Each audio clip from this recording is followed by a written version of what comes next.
Okay, hello everyone, and welcome to this session of Golden on Golden.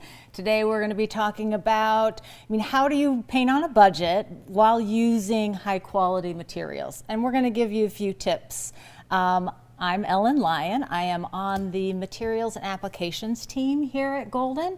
And if you don't know what we do, just quickly, we answer questions for artists through email or phone call, so feel free to reach out at any time. We also work with our on-site lab to do materials testing, and we do educational events like today. And we also have... Hi, I'm Drew Hartman. I also work here at Golden. I work on the sales side of the business, so as you can imagine, I'm in art stores pretty frequently. So I'll be focusing more on how to save some money when you're actually shopping for our products and in art stores. So. Great. Yeah. Okay, so just to let you know a little bit about what to expect from today. This is going to be a shorter session. We're going to cover a lot, so you'll be able to go back and watch it. And of course, you can put questions in the chat. Another member of the materials and applications team will be there to answer your questions. We're just going to cover some tips. We're going to talk about how things are priced. We're going to talk about materials. We're going to talk about studio maintenance, and a lot of this is in materials that we have as part of our resource page. Sure, yeah, so you'll see in the chat that Ellen was talking about that there is a resource page linked on which you'll find a bunch of articles, some other web links, a bunch of resources that we're going to be kind of referencing later today. So yeah, be sure to use it. Yeah, it's got a lot of good stuff. And from here, we're going to start and just talk about the value that you get with your Golden products, because we do want to focus on, yes, we probably all need to be conscious of the money that we're spending on our supplies, but it is possible to use high quality materials, and we want to give you some tips on how to use those maybe in a more thoughtful way, and so that you can make informed decisions.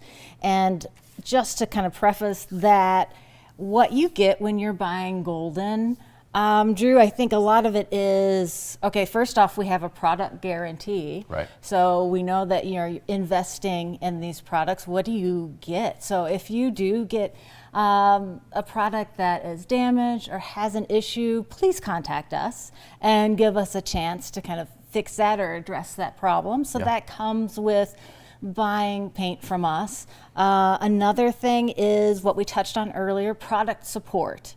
And again, that is free to you. So please use it. Reach out, give us a call, send us an email.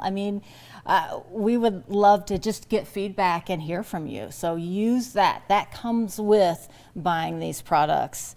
It also comes with the testing that I talked about earlier. So there is extensive testing on these products that is happening behind the scenes at all times. And we're looking at issues and problems that we can solve before it goes out the door. Right.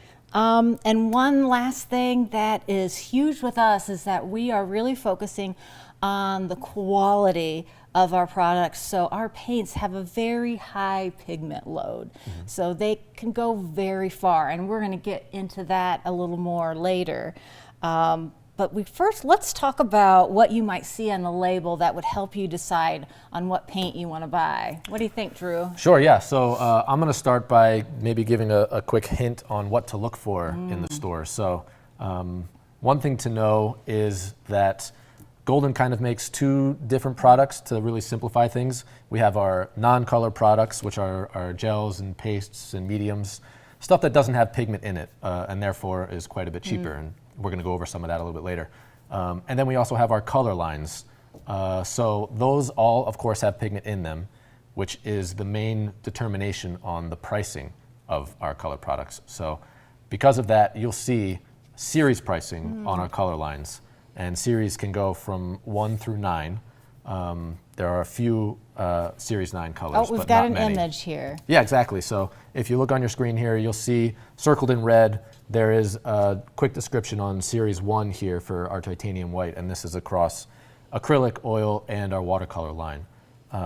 So just to kind of break it down for you a little bit, a series 1 tube is going to be about $6.50 per ounce, whereas a series 8 color would be about $12 an ounce. Okay, so 1 through 8. So are you telling us that it is not the quality that comes into it, because all of we source the most high quality pigment that is available, Right. but the pigments themselves create this difference in pricing? Yeah, that's right. So we're always going to use the highest quality pigment that we can find for each particular color. But sometimes those pigments are more expensive than others. And for example, a cadmium color. The pigments to make a cadmium color are going to be much more than a more basic color like a titanium white, something like that. So Okay, so you can use high quality paints, but maybe starting out with those low series, that 1 through 3, as the bulk of your choices, and then here and there adding in some of those higher series paints. yeah, exactly. And when you're shopping and trying to paint on a budget, keep an eye on that series on the tubes, so that you're not putting a bunch of 7s and 8s in your cart, and then Right. when you get up to the register, try to figure out what went wrong. Right, what happened? What did I do? Exactly. Yeah. What's another way, talking about, being in your store, shopping online, how can that relationship also help you paint on a budget? Yeah, it's kind of not the most obvious tip, but something I try to tell everyone is to build a relationship with your art store. If you can sign up for their mailing lists, for their newsletters, follow all their socials, if they've got a rewards program or a loyalty program, Right. that sort of stuff really builds up.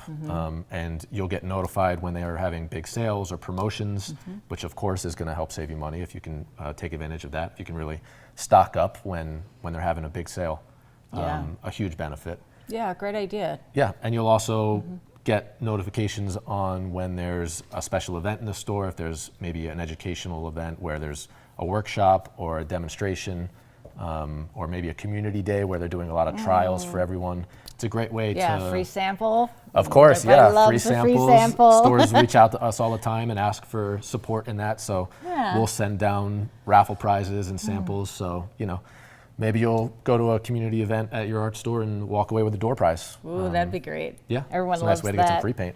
Okay, since we're talking about being in store, another thing for you to kind of pay attention to and look at is going in and looking at that paint aisle, and you'll see professional grade and student grade. And what exactly does that mean? The student grade paint will be less expensive, and it's more about those paints have a lot of times added filler to kind of bring that price point down. It will maybe not be as vibrant or as light fast. So when you're buying paint from Golden, that is, all of our paint lines are professional grade. They will have the least amount of fillers that are just necessary for the formulation. You'll have the highest pigment load for that formulation. It'll be superior light fastness and just the behavior and qualities of that paint. So that is really our goal, to make the most high quality paint that we can offer you. And we also, we encourage artists to think about, when you buy these paints, almost as a concentrate, because they do have so much pigment. Right. That you can use our other non-color products to extend those. And we're going to look at some boards now just to kind of continue to talk through making those color and pigment choices. Okay, so on this board, this is all dried example of showing different tint strengths. So when you're shopping for pigments, this is something that comes into play. And you can see up here, I've used maybe about a 30% or 20-80, kind of eyeballed here, mixtures of, and we've got 3 colors. So so that first color on the left is our phthalo green yellow shade, and it is a series 4. In the middle, we have chromium oxide green. It's a series 3. It's my favorite color. Oh, nice. Yep. And then the terre verte hue is a series 1. So taking into account, okay, what series am I buying to know the cost? But then how does it work when you're actually mixing it and making a painting? If you look at our little dabs, they all seem fairly dark and high chroma, but then you can start to see the difference when they're mixed with titanium white. That phthalo has a very strong tinting strength. That chromium oxide is kind of right there in the middle. But then that lovely terre verte hue is a very soft mixer, and it's a very lovely color, but to get more chroma, you would need to use much more paint than you might be in other mixes. And they all have a part to play when we're painting, but to keep in mind when you're choosing different pigments, that is part of it.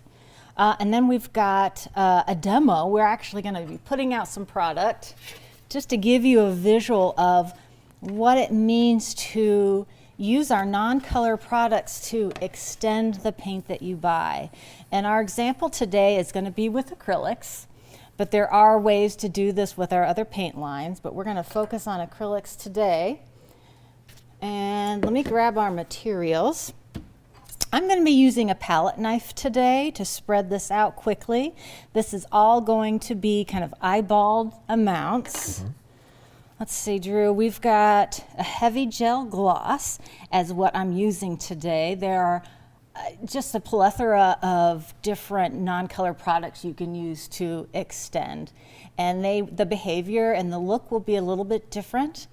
If you go to the resource page and check out the article, Painting on a Budget, it talks about this and gives examples of other non-color products you can use to extend. And then today, we're going to be mixing this with our Pyrrole Red, which is a Series 8. So this red is up near the top. That's right. Yeah, almost the very top. And we were looking at our list, which is on our website. And Drew, there were several reds that were pretty high up. Yeah, a lot of the cadmium reds were pretty high up there. Those were Series 9, actually. Ah, 9. Yeah, but Pyrrole Red is a nice, maybe a step down from that to still get a really magnificent red. A little step. There's other reds. But we're going to show you in real time how you can make that Series 8 color go a little farther. And if you look at my board here, we've got a couple things. I'm going to be mixing just by eye. Doesn't need to be perfect, but just to kind of show you what the effects of different ratios of paint. So on the left, I'm going to start with a large amount of paint and a small amount of the heavy, the heavy gel. And then I'm going to do a 1-to-1, and then I'm going to do just a small amount of paint and the heavy gel, just so you can see what a difference that makes. Fantastic. Okay, so this is the fun part.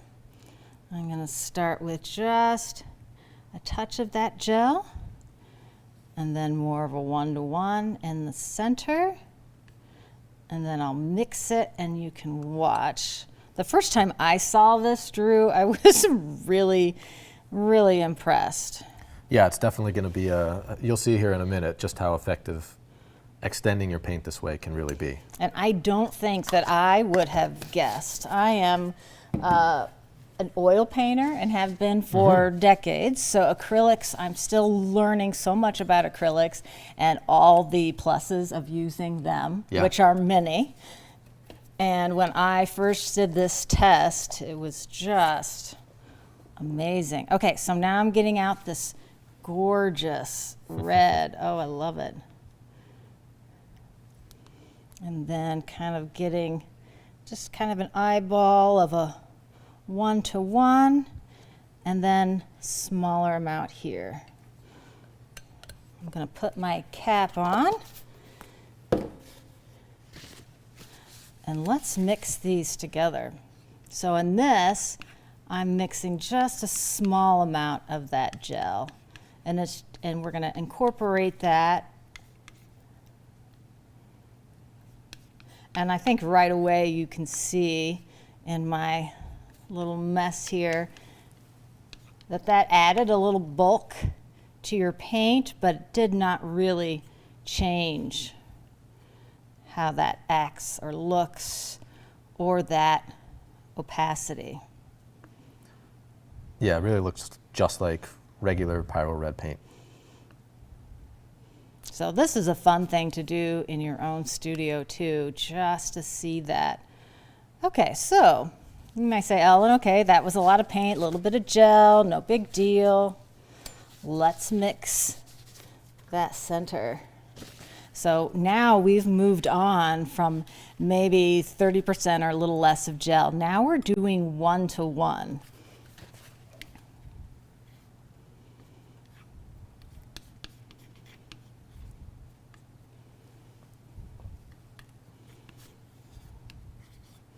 And you know, I feel like that mixes in easily.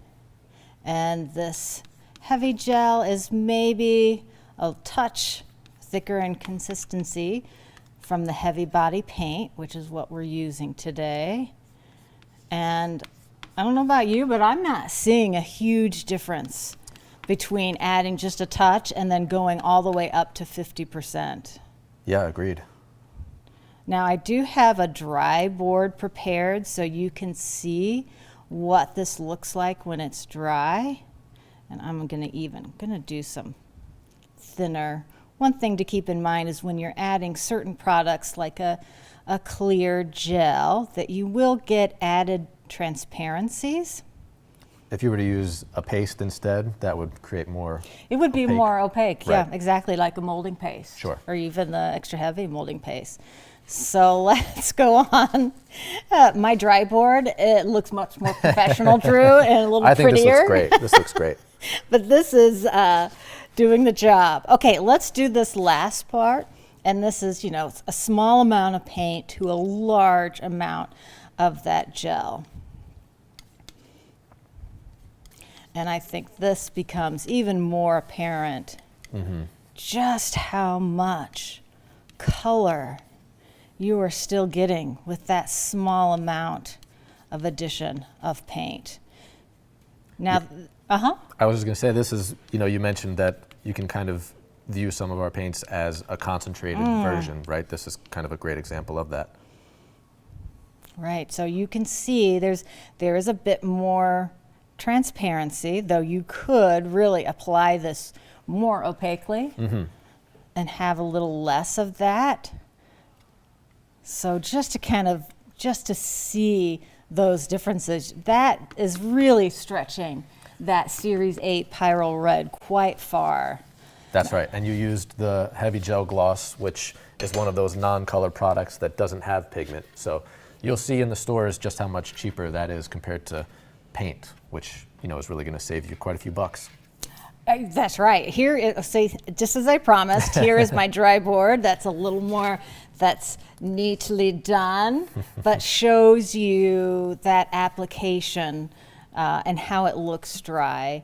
Todd, if we could get a little closer in, if that's possible, just to see this side that is mainly paint with a little bit of gel, the opacity and color here, and you still get that same amount of color, but with just a little bit additional transparency. You're starting to see those stripes, but in a very kind of thin application.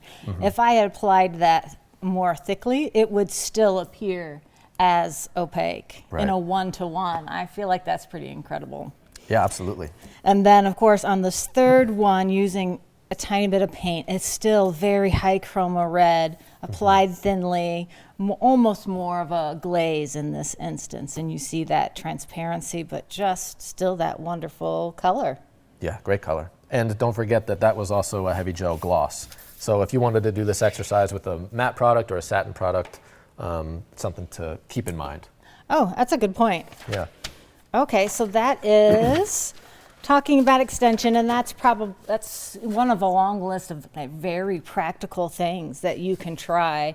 So, Drew, let's talk about buying in different sizes and how that might affect the price. Yeah, sure. So as you all probably noticed, Ellen was pulling some paint out of some larger containers, some 8-ounce jars. We've got a little graphic here that we'll put up on the screen.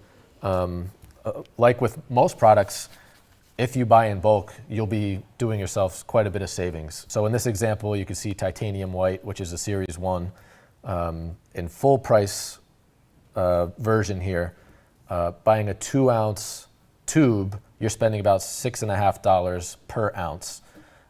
Whereas if you were to go crazy and buy a gallon, you'd be spending $1.86 per ounce. Wow. Obviously, that's a pretty big jump to go from 2-ounce tube to a 128-ounce bucket.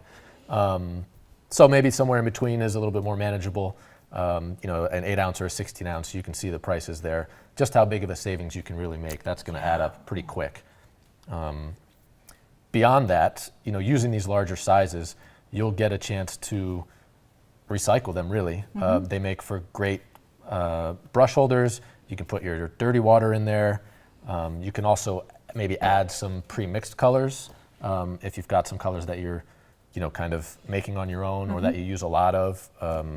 These are a great way to kind of save those and make sure they don't dry out just by leaving them on your palette. So definitely a good exercise to use. Yeah, I mean, and if you want to, think this all the way through, if I'm buying larger items that will maybe last me longer, I'm spending less on shipping. That's or right. I'm spending less on gas if I'm taking the time and the effort. Sure, yeah. To go buy. Yeah, exactly. Yeah, fewer trips to the art store maybe if you're buying some of those larger sizes rather than having to fill up on tubes all the time. So yeah, dramatic difference. Yeah. And that we offer so many sizes. Yeah, you can see behind great. us quite a few different sizes as well. And I love that you talked about reusing the containers. I've got one here you can tell it's been used quite a bit, this regular gel mat. Yeah. Use it in the app room for all kinds of things. And if you want to take a look there, Todd, yeah, it's getting towards the end. And there's a couple different things we can do.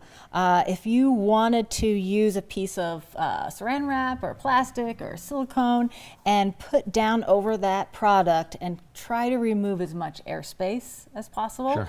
just to keep your product from drying out, this is an investment. Another fun thing to do is you could take, like we saw with our gel extension, you could choose a color that maybe you do know that you like to glaze with. Add a bit of that color to what's remaining in your jar. Oh, yeah. Mix it up and you have a glaze ready to go. We do say, though, it's a good idea to document what you've done. Of course, yeah. And maybe take that palette knife and take that glaze mix, put it right on your cap and let that dry so you know what that will look like dry, and maybe write down what you did and the date. So I always want to plug that documentation. Definitely good studio practice to do stuff like that. Also, if we go back to that resource page, there are several articles there and some more tips that you can go back to and read a little bit more about some of these suggestions. Sure. And they cover kind of a wide array of tips. A couple of those that are really important is just taking care of your investment. Right. So, you've bought these high quality professional art supplies. How do you make them last? What are some of the things you do? There's a tube maintenance article that talks about, I don't have one, but if you have a tube ringer, to crimp up the end of your tube to keep that airspace out of any of your paint that comes in tubes. You want to keep the threads clean so that you can put the lids back on and not have them fall off or get crusty, and let air in to dry out your product. And just taking care of them so your tubes don't get punctured or damaged. So it really is taking care of your investment. Yeah, sure. Another one of the articles, Drew, goes into different things when you're actually painting to take care of your palette, to give yourself a little more working time. And again, this is something that you can do with non-color products. Okay. You can use mediums, you can use additives to give yourself some more working time and kind of slow that down a little. Are there some products in particular that can really kind of help with that? Yeah, there's a little recipe in one of those articles about adding water and open thinner to a misting bottle. Okay. And using that, open thinner is an additive, but when you mix it with some water and mist it on your paints, that can give you more working time. I mean, misting with water in general, because a big part of dry time is your environment. So keep that in mind. If your studio, like mine right now, is kind of cold and very dry, I can see how that affects my paint. So if I'm working with acrylics, I might want to do that misting, or a lot of artists like the kind of stay wet palettes, or just an airtight palette in general. One of the mediums that I like to use is the glazing liquid. Okay. And the glazing liquid is great because you can use it in any amount, so you don't have to remember what ratio I should be using. Right. And that adds, you can add that to your color and give yourself some more working time.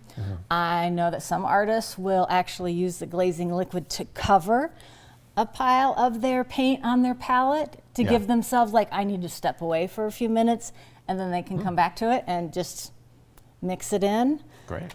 I don't know, there's another one of my favorite saving tips is if you're mixing paint and you have it on your palette paper and it dries before you can use it, that can now become a skin. Oh yeah. So like a paint skin that you can peel off, and then suddenly that becomes a collage element. Yeah, fantastic. Skins are always fun. So going back to Open Thinner real quick. We have a line of paint called Open, and what are the major benefits of that? How can we use our Open line maybe to Open save some money? is great, because if you are a painter that really kind of struggles with that working time or needing to kind of step away, if you're switching to the Open line of paint versus the regular heavy body or fluids, they have a retarder that helps with that working time.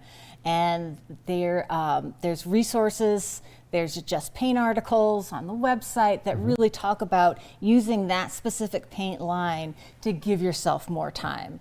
And I feel like a lot of artists who maybe are used to working with oils where you have that, and they want to switch over to acrylics, Open sometimes is kind of that nice medium place to be able to switch and have that working time that you're kind of used to. Yeah, fantastic. One thing that we want to also cover with you before we go today is using our mixer. And Drew's going to take us through that, and to think about, okay, if I need to plan ahead, maybe I can do some virtual mixing instead of using paint, and to figure out some of this problem solving. Yeah, absolutely. Here at Golden, we try to go above and beyond to support artists, not just in trying to make the best quality paint that we can, but resources like Ellen and her team, but also this virtual paint mixer. We'll pull some things here up on screen. You can see here, this is a resource totally free to use on our website. We have an acrylic mixer. We also have an oil mixer. This is our acrylic mixer, as you can see. So what you're going to do here is you can click on this spectrum that is pulled up, which we've done here. You can see we picked a random green. And what happens is, on the right-hand side, a combination of colors, of our acrylic colors, pop up in order to make that specific green that you've clicked on. So in this case, to make that color, you would need 1 part zinc white, 5 parts viridian green hue, 8 parts light green blue shade, and 11 parts cobalt green to make this new mystery green. Oh, great. So if I were wanting to mix this, I could know ahead of time I need much less zinc white on my palette than I do the cobalt green. Exactly. So maybe you're not kind of wasting a whole pile of zinc white, because obviously you don't need much. That's right. And it's a great way, if you are on this page before you go to the store, before you're ordering something, this is a great way to build a shopping list to get exactly the colors that you need to make the colors that you want. There's also on the side there, it'll show you just what color values you'll get with tinting it with white as well. Oh, and that goes back to our earlier board of showing, knowing what you can expect from tint strength when you're mixing. What I love about the mixer, Drew, is that you can upload your own photography. Can you show us how to do that? Yeah, sure thing. So you'll see down in the bottom left corner there, there's an option for the spectrum, which is up there now, a preloaded image from a building here on our campus at Golden, and an option to select your own photo. So this is a photo of my dog, Larry. Larry. Yes. He's so cute. Thank you.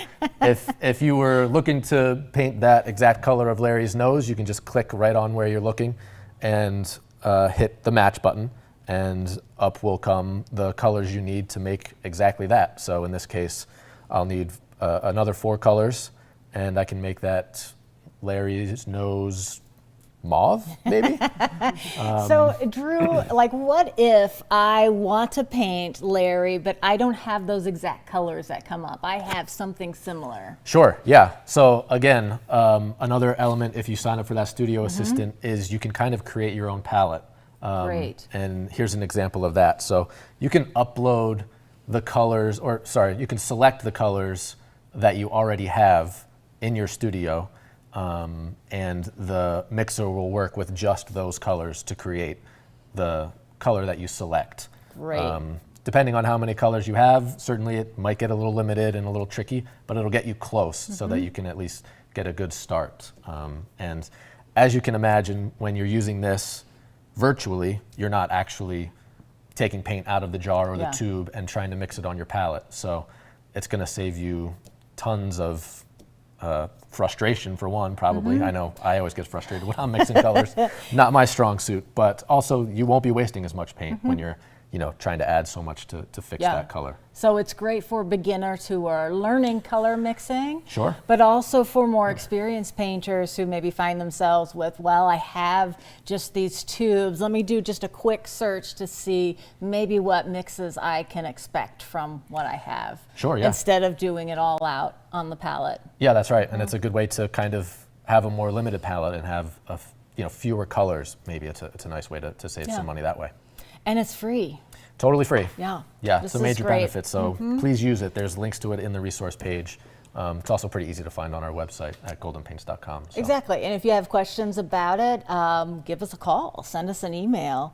Yeah, please. So just, kind of to recap, Drew, we wanted to go through all of this because it's important to us that we offer the highest quality materials, but then also give you a way that you can still use these without sacrificing your budget. Sure. So looking into some of these tips, I think, can be very worthwhile. But I feel like probably our audience has other hacks and studio tips. I'm sure. That, if you'd like to pass those along, put those in the chat, send us an email. Then that's great feedback for us that we can pass along to other artists. Yeah, absolutely. So we loved being here with you today. Please go check out the resource page. Yep. And contact us when you need us, help@goldenpaints.com. We've got that email and the phone number at the bottom of the screen. And we look forward to hearing from you. Happy painting. Thank you, guys.